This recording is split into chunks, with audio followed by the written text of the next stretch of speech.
Oh, I'd like to play first because this is standard. We've got RST constant update. And this is acceptable. It's not a great hand, but we've got the counter spells, got Teferi. I don't think you can be mulliganing this. And we'll be looking for, we want some slightly earlier interaction. If we can get it like a seal away, it would be great. We've got the field ruins, not really great, but our mana's so good here. Like we've got the double blue, got double white for a settle the wreckage or a fumigate if we need that. But we'll see what our opponent wants to do there. They've mulliganed down to 6, and I presume they're seeing if they want to go down to 5. But it's interesting that this blue-white deck is already starting to show some results without having any actual... we'll just lead off in the irrigated farmhand. We definitely wouldn't be cycling that. We just liked having the mana. It's nice to have the option later on to cycle if you need. Okay, so this is probably mono green, is my first guess. But there still definitely could be Sultai Snake. There's our pull from tomorrow. This is again why we just want all the lands we can get. So the fact they don't have a turn 1 land or elves is really good for us here. That's one of the ways that they can definitely get ahead. Branchwalker is not a card that we are particularly worried about. Especially when it hits a forest. This is the, like, it's just not a, although that's a card, like on a card, oh, that's a little bit late to the party there, Search Rise Counter. We want to be holding up our disallow here because of how much of a problem it is if they play the 5/4, what's it called, Steel Leaf Champion. But yeah, this Merfolk Branchwater, I mean, there's been plenty of talk about why the card's not particularly exciting. But the fact here, I think, is a good explanation. Like them getting an extra land is good against the control deck. How much do we care about this? Not very much. It is going to hit us for a bunch of damage. They're not going to be able to internalize it for ages. I think in the interest of using our mana efficiently, and because we don't have any board wipes, we're going to be disallowing here. And the fact that they didn't play a Steel Leaf Champion means it's pretty likely they don't have it. So I'm actually inclined to play a Search for Azcanta here. We want to hold we want to start looking for a board wipe. That's how we can get ahead. We don't need to disallow. There's like the only thing that we're really worried about would be the 2 threats that are the Golter and the Steel Leaf Champion. And the fact they didn't play the Steel Leaf Champion last turn suggests they don't have one. And Golter's a little while off yet. So we're gonna be taking our beats here. And unless we draw a seal away, we're unlikely to be able to cast a fairy here, but yeah, that's completely fine. We wouldn't have even wanted to disallow that anyway, so I'm very happy to have tapped out for the Search for Azcanta. Harvest is a problem. That is one of the few cards that can stick around after a board wipe, so I presume they're going to keep that on top, yeah, but it's good to know about. Yep, play another land. So we've got our search trigger here. Teferi can go in the graveyard. We've already got one, so we don't want another. Land is starting to get to be a bit of an issue. We can't really play Teferi onto this board. He just gets answered with too easily. Like I think our 2 main options are we can either disallow this Aethersphere Harvester, or we can pull for tomorrow for X equals 3 to try and find the board wipe that I would say we need. But we're on plenty of life here. They haven't really got any reach as a mono green deck, and they're hitting us here for 5. That's fine. We've still got plenty of life to work with. I think if they cast an Aethersphere Harvester, I'm just going to counter it with a disallow, because it's just a threat that I can't really deal with cleanly.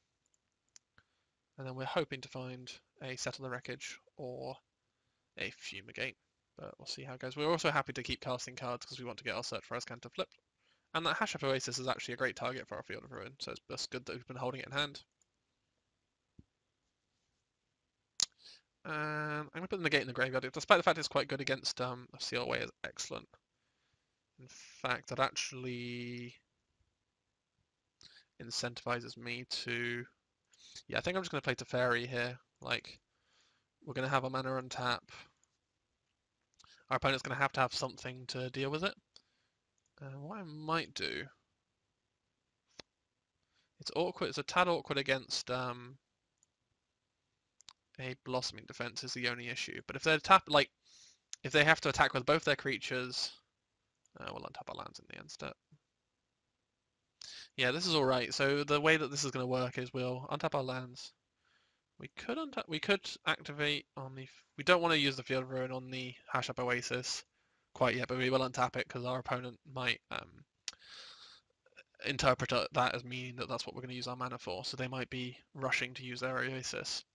So we get to seal away something. This is awkward against a Blossoming Defense, but if they attack with both their creatures, they're Teferi, we've got to draw a card, they'd have to use their defense, and they wouldn't be progressing their board much more. So they've got 3 cards in hand. Defense is definitely one of the cards they could have. This is also really good against if they do decide to embalm, is it embalm? No, eternalize, sorry. Their Resilient Kenra, then that leaves us in a great spot because they can't. There's neither of them that they can do it, and that looks like they might be doing actually, which is brilliant for us. Unless they're sacrificing the Oasis, and that's a lot worse for us. Because that means this means it's almost certain that they have the defense. But if they attack me, I won't use the seal away until the end step, so we don't take an extra 2. But does this mean they can cast a Gold? That's not an issue. We've got the cast out. We're still digging towards thing. So we're going to hope they don't have the defense, although the way they're playing definitely represents that they do. But there's not a great deal we can do about that. I would expect this to come at Teferi, this to come at us. Yep, almost certain they have the defense, but we still can't play around it. Especially if this comes in at Teferi, we may as well get out of their hand.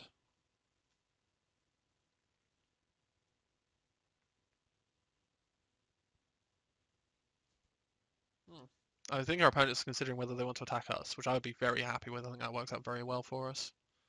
Yeah, so almost certainly getting defensed here, but not something we can realistically play around. But it's good to be aware of it, and we've thought about it. Oh, I thought this was coming at Teferi. Did that not say it was? Okay, I thought I read that as coming. It is coming at Teferi. The Magic Online arrows just suddenly vanish. Put the fear of God into me. Yep, this is fine. We thought this was going to happen. We don't take any extra damage. Teferi dies, but he's done his good work. He's saved us getting chunked for 8. This is going to get shrunk in the end step. I got a counter on it. Oh, from the exploring. Sure. And is there anything else? We could consider cycling this cast out so we get to flip our Search for Azcanta. That could definitely be something we're interested in. We don't really want to be casting out either of these threats. So I actually think I'm going to do this. We'd like to find a board wipe, and being able to have the option to flip this Search for Azcanta is important. Settle the Wreckage is not something I want to get rid of, sadly. So when we're doing this, we expect that our opponent is going to be bringing back the Kenra this turn, which is definitely an issue. The fact that it makes 2 threats that we have to deal with is a problem, but if they don't eternalize, we'll just take our 5 and cast this pull for tomorrow, and it'll just give us a huge amount of cards to help us get away. There's a chance they activate their Scavenger Grounds to get rid of the graveyard so that our search doesn't flip, which I don't think would be correct, but people sometimes overvalue this Search for Azcanta flipping. Not that obviously, but I don't think that they should get rid of the threat in their graveyard to do so, unless they possibly have another play. Okay, they don't want it. Yeah, they don't want to bring it back. That's fine. There's a good argument for settling here, but I think we can afford to take it. We've got this Memorial to Glory, which brings 2 jump blockers up as well. Yeah, that's fine. So a Fumigate's really what we're looking for. A Walking Blister, that's an issue. Okay, we need to find something, and fast. Because we are on 1, 2, 3. So opponent can cast if X equals 3, which isn't quite enough. But let's see how this pull for tomorrow does.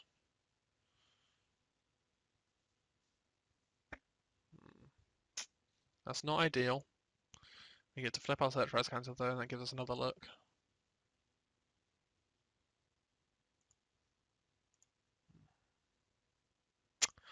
Well, that'd be good. I think we're going to have to... We're forced into casting our Settle the Wreckage, and we're going to disallow the Ballista if they cast that. Or we can actually disallow the trigger on the... Well, not trigger.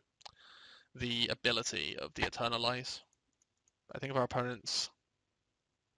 They're doing an instant, but they can't exiling the Scavenger Grounds. I would be very happy if they did that. That would be absolutely brilliant for us. Yeah, I don't think there's any reason to do that on their behalf. It would get rid of one of their threats and put them down a mana from their Ballista. So we're hoping they attack with everything, but there's a good chance they don't. Depends how much they want to play around this disallow. This Settle the Wreckage even. Nope, they're just coming on in. No fear. I can respect that. We're going to tap like this. We can't activate the... just do it like this. We have just enough mana to activate this Memorial to Glory if we want to, but we're not. We'll be using the Azcanta if our opponent doesn't cast this Ballista for our disallow.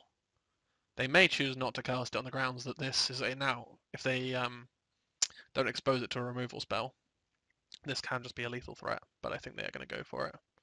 Nope, they are going to go for this, which is fine. We're just going to let that go. We have to have this disallowed for this Walking Ballista because that's now lethal. So I guess we'll respond with Search for Azcanta. Have a look-see for Azcanta. And we get a Gideon, which is absolutely brilliant. It's exactly what we wanted. That will be against a single threat, which they can't Blossoming Defense. We get to Gideon the Trials, preventing it doing any damage. And then we get to disallow the Ballista, which will have to use up a good chunk of their mana. And they don't really have any sort of way to... chooses not to use it. Oh, that's a bit of an issue. So the fact that they... Oh no, sorry. We know their last card. They only have one card. I thought they had another card. This is fine. Their last card's Walking Ballista. We've seen that from the Murphy Branchwalker. So what we're going to do here is just probably tap my lands correctly. And I'll tap the island. So we'll Gideon, we'll plus on this Kenra, and we'll almost certainly be countering this Ballista.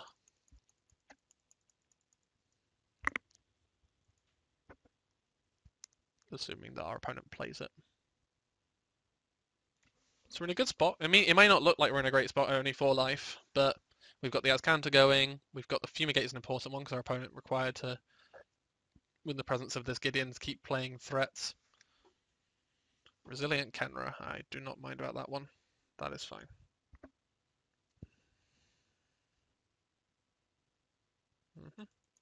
Sure.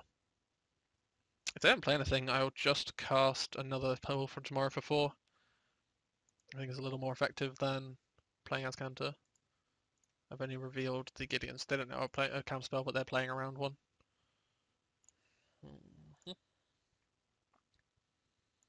Yeah, I think this is fine.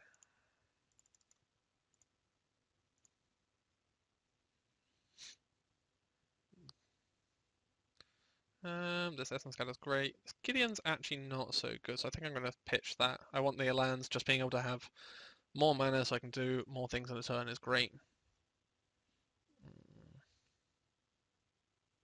I guess I'll play this and have a look, see what I'm looking for. Opt is not what we want. So I think I like the... I actually quite like a Fumigate here. It just makes, like, if they want to spend their whole turn trying to bring back something, we're in a bit more life, which is nice. We've still got the counterspell up for this Walking Ballista, and it even gives us a window where we don't have to plus, so we can emblem this Gideon, so it's just something they have to kill. They now can't possibly ignore it. Okay, they've just decided to scoot it up. I think they're at that point in the game, they're pretty much done. So we definitely want these Lyras and the Fumigate. I'm not sure about these Knight of Graces. I think they'll be pretty good actually, because it blocks almost all of their early creatures. It's awkward that the 5/4 doesn't care about it at all. The Kenra doesn't really care about it, although at least it blocks the ground, and it does block both Hearts of Merfolk Branchwalker. Let's see what we have to cut. I mean, ops are always just going to be the first thing to look at to cut. These Pull from Tomorrows, They look really slow, but I think the way that the games play out is you just need the Haymaker to pull ahead. So you have the board wipes and the control aspects, and you move up. Cast out's actually really not very good, and that might be something I've looked to cut. Like the fact that it gets quite so demolished by a blossoming defense is a real problem. Yeah, I think I want to be shaving, and this negate. It's obviously good against blossoming defense, but it's just so weak against so much of their deck that I think I want to shave that. I think I want to shave this out, bring in this.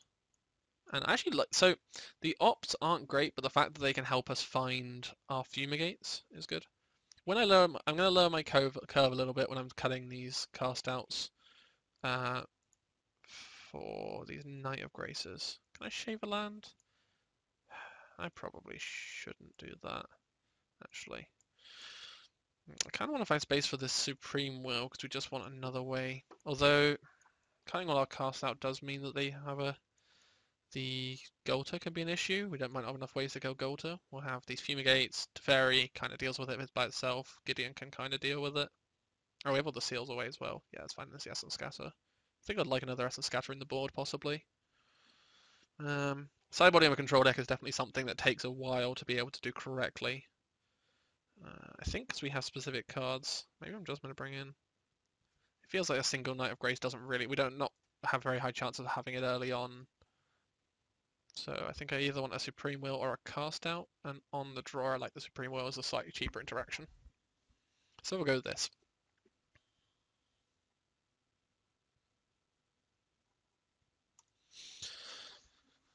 I assume our opponent's going to be playing first. Yeah, so that was definitely a good example of the game, how it worked out. I think our opponent maybe played a little bit too much into our set on the wreckage there. Like they want to get out of our hand, but they could have attacked with a few less things and would have still been forced to cast it, I think, and then it might have been a bit more awkward. But as it was, we were just able to completely stabilize. The Teferi bought us enough time to get into a position where we could cast our pull from tomorrow and just pull really far ahead. This hand is great. This is exactly what we want. We've got a couple tap plans to get our mana perfect. We've got Scatter, into Gideon, into Fumigate. Great. Can't ask for more. Play the one with no text on it first. Good artwork though. Yep, Branch Walker is fine. Don't care about that one. The draws that these decks can, and even a Seal Way, that's absolutely brilliant because it means this is a 2-1. I don't really care about it as a 2-1. We'll just hit a forest, yeah. The draws that this deck can have with and without Lower Elf are just night and day. I think we want plains. So if that had been a 3-2, I'd have been a lot more inclined to seal away at an end step if they don't give us a good target for this Essence Scatter. But as it is, I might cycle an Irrigated Farmland. Although having all of our lands is nice, the fact that they're both tap lands is a bit awkward. So I'm looking, I think I want to seal away that. I'm actually going to scatter this. Only because... Oh, actually, I guess I could just... So I'm either going to seal away or scatter because I want to be playing this Gideon onto a board where they only have one creature, so they're forced to overextend into it, so our Fumigate can start to do some work. I think that the seal away is a little better. So even though that it... the fact that this goes in the graveyard can be a pain later on, I feel like that point in the game we'll be in an okay spot anyway. So we're going to be playing a Gideon, plussing on this Branch Walker. Yeah. Oh, sugar. That's frustrating. I did not mean to yield through the turn. That's the problem. Okay, it's fine. I'm trying to play a little bit quickly because the control deck is slow, and it's important to try and play at a good pace. Okay, Bronzodom is fine. So this is a pain because it means that they have this Fumigate's going to be so much later. So what we're going to do here is they might, if they want to sacrifice their Hash-Up Oasis to kill our Gideon, I think that's okay. So we're going to plus on this Bronzodon. I'm going to have to play a little bit more deliberately.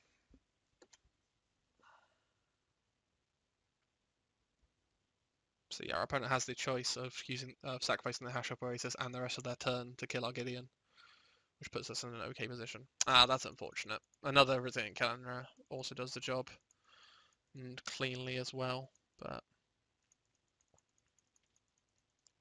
we've still got this Fumigate that's really going to put us in a good spot.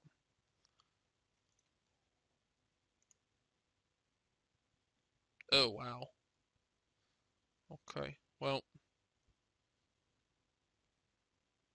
Yeah, Gideon is dead. So being able to turn 5 Fumigate here would have been excellent, but as it is, this is still okay. So what we're going to do is our opponent's going to attack. We have to hope they don't have a Blossoming Defense or we'd be unfortunately dead to that. I possibly should have played. I couldn't play the untapped land to represent a Settle the Wreckage because I have to guarantee that I can hit my 5th land drop untapped.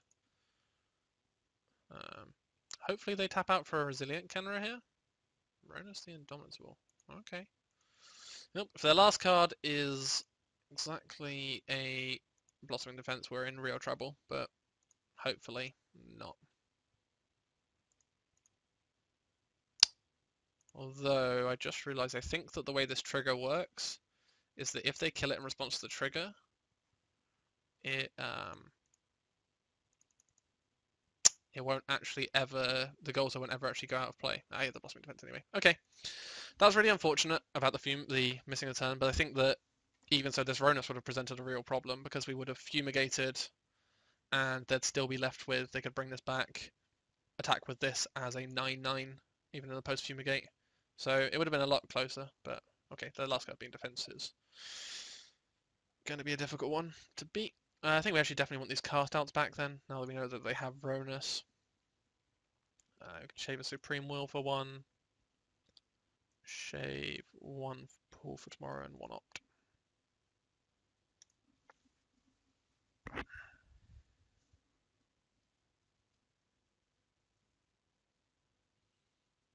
Yeah, being on the play is also definitely a huge edge in these matchups.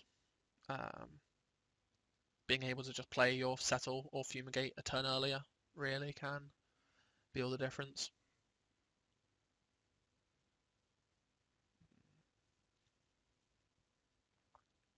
And Syncopate gets a lot better on the play, as you'd expect. Yeah, we'll be playing first. Yep, sounds good. I'll make sure to play a little bit more deliberately for this one, but we've got the opponent's mulliganed. We've got the Syncopate for their turn 2 play, most likely. I will. Yeah, that's fine. I'm not a huge fan of these Greenbelt Rampages that I've seen some people playing, but I understand why they're there. I'll play the island. So our opponent's line most likely will be Forest, play the Elephant again, and then when they play it for the second time, we'll be syncopating. Just don't want to deal with the 3/4. And we want to save our Essence Scatter for bigger and better things. I think I can play my farmland here, despite the fact that we maybe want to hold up Disallow as well. I think Essence Scatter just counters everything that we care about, and having our mana clean is just important. And we definitely won't want to be cycling it. We want 4 lands is the minimum that we need, and the 5th one is really important. Or this is where the Syncopate might have been a little better to be able to counter this, but we would have had to play our lands differently, and this is fine. We've got to seal away for that anyway. The fact that this deck has to play so many creatures, I presume for the Impulse, whatever it's called, Adventurer's Impulse, I think. The single green mana, search for a creature or land, does mean that they have to play the Bronze Taunt as a virtual. Well, this is going to be really good if we get to.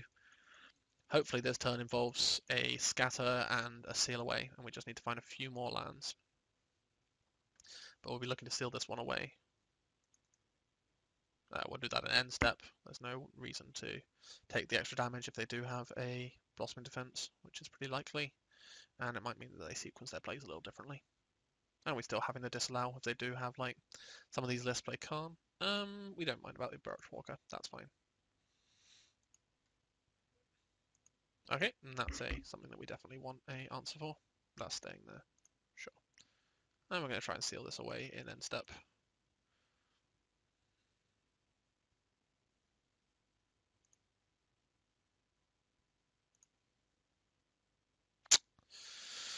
It's unfortunate to miss the land drops. It's the reason we have to play 27 lands. It's just so important to be constantly hitting our land drops. But at least this hand has got a lot of interaction, and we just need to find. We'll just keep the board clear, and they're presumably going to be playing a post-combat Ronus. We're taking R3. That's fine. Our life total is a resource that we don't really mind using here. Ronus that we will very easily disallow, and as the mono green deck, they can't really have anything to say about that. And they're also missing on lands, and that was exactly what we wanted. We're a little bit soft to a blossoming defense here, but given that they let their resilient Kenra die, I'm inclined to believe they don't have one. So there's actually an argument for -3ing here, but I mean in that case we still lose to the blossoming defense. We still get quite blown out by it. It still gets a kill out of Fairy. So given that, I think what I want to do here, we've got the Essence Scatter up, which I think is really important, and our Teferi can take a hit here. So we want to untap both our lands. So yeah, if it wasn't for the fact, if they didn't have that green mana up, I think I would have been quite inclined to -3 there to keep the board empty for this Teferi. But as it is, it's unlikely they'd have defense because they didn't save their guy. Well, their Kenra. Teferi's probably going to take a hit here, but hopefully lives if they don't have the defense. Excellent. It's really good. This puts us in a great spot. We get to scatter their play if they have one here. Perfect. So we need to draw an answer to this Branch Walker, but we've got a couple of draw steps to see one. Oh, this actually does work. I'm not entirely sure if I want to potentially leave myself open without any counterspells, but what we can do here is we can make some 1/1s that block this, or we can cycle our farmland. So I think we can cycle the farmland and we'll have, if we're playing this tapped, we can untap that and another land we use for that, so we'll have 1, 2, 3, 4. We'll have exactly enough. So yeah, we can cycle this. What do we want to? Yeah. So we'll cycle this first, because if we see just a straight removal spell for this, that'd be great. We don't, but that's fine. We'll play this. The Teferi will trigger.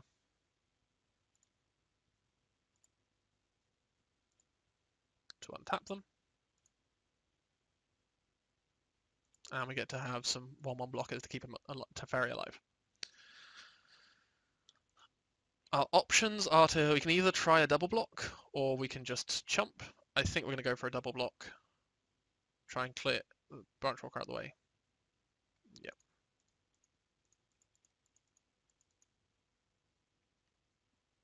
This card's been absolutely excellent. But there's no point. If we just chump, then next turn we'll be chumping again. This is just another, it's nice to have a clean answer to this. If they use a Blossoming Defense, we are more than fine with that. That's absolutely great for us. Brilliant. Could not be happy with that exchange. Like, we have a Teferi that we could theoretically -3, we're not going to, but we have a nice clean answer to that. Small Royal to Glory has been really impressive, and they don't have any other plays. Perfect. So we're going to search for our counter, plus the Teferi even. Settle the Wreckage. We will use that to keep the Teferi at a healthy loyalty, I think, although it is... Let's play this.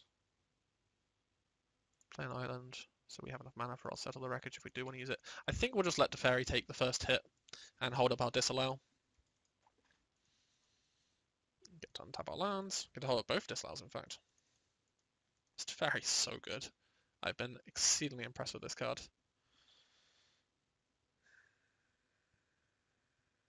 And I think we're going to counter this.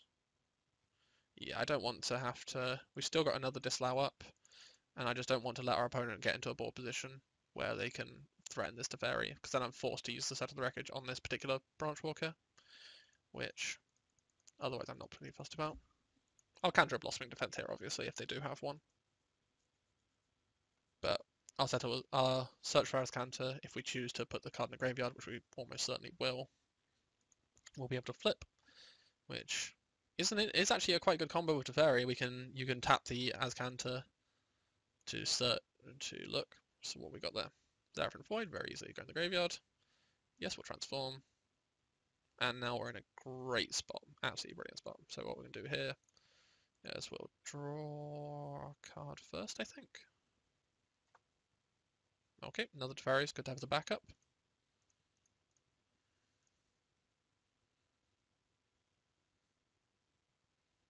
I think we'll take the Gideon here. Just to answer the... And there we go! Yeah, our opponent at that point is just really not winning. We can cast the Teferi, we can cast the Gideon, plus on this, we've still got a disallow up when our Teferi triggers. And yeah, that's first match to us. It was a good game. Our opponent was a little bit stuck on threats, but we just answered the first few things with clean answers, and they were just so far behind once the Teferi started getting going. Yeah, and alright, that was the end of round 1, and I'll see you in the next one.